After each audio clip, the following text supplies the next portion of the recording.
Hey guys, I'm Alex from Sanzu Fabrications, and in this video I'm going to show you a technique I call reverse weathering to make old, tarnished metallic finishes like this one.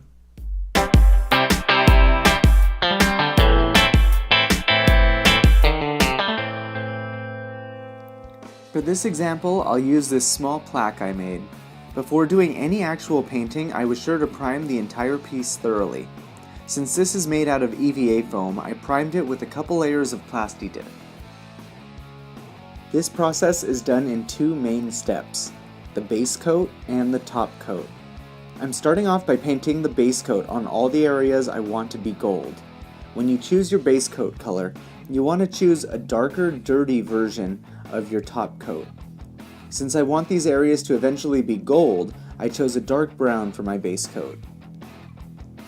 I'm using a cheap brown acrylic that I already had, but if you're looking for new paints, I suggest Liquitex Basics. I'm making sure to paint the sides and the crevices of the S and the trim. That's so if I can't get the gold paint into those smaller areas, it will still have a cohesive look. It's important to use a brush or airbrush for your base coat. The rougher the texture, the more dramatic your finish will turn out. I'm not too worried about getting my base coat on the lower surfaces because I'm going to paint over it. In fact, now that the base coat is all done, I'm going to go ahead and paint the lower areas of the plaque right now. If you want to see my video on how to paint smooth gradients with the dry brush method, I'll include a link to that video in the description. Now that I have all the other areas painted, I can finish up the trim. This is probably my favorite way to paint because it's easy to learn, you don't need to be very precise, and you have a lot of control over how your final color looks. With your metallic color, dab a little onto the base coat with your finger and blend it in. If your paint has a lot of pigment, I suggest adding a little water to it. You want to do several thin layers, that way you can stop at exactly the shade and brilliance you want.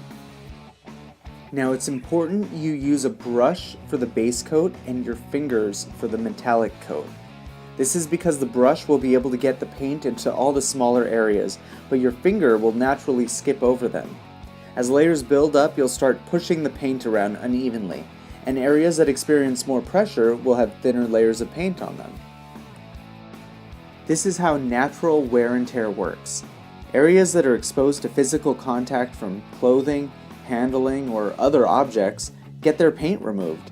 These thinner coats will let the base coat show through. With each pass, you can work more quickly by spending less time covering corners and borders. The thinner coverage just looks like weathering since these areas naturally collect dirt and appear darker. I call this method of painting reverse weathering because other methods require application of the new paint job before applying the dirty layer. This method, of course, works in the opposite order. If you found this technique helpful, or you've tried it on something you made, then send me a picture on Facebook or Twitter. I hope you enjoy using it as much as I do. I'll see you guys next time.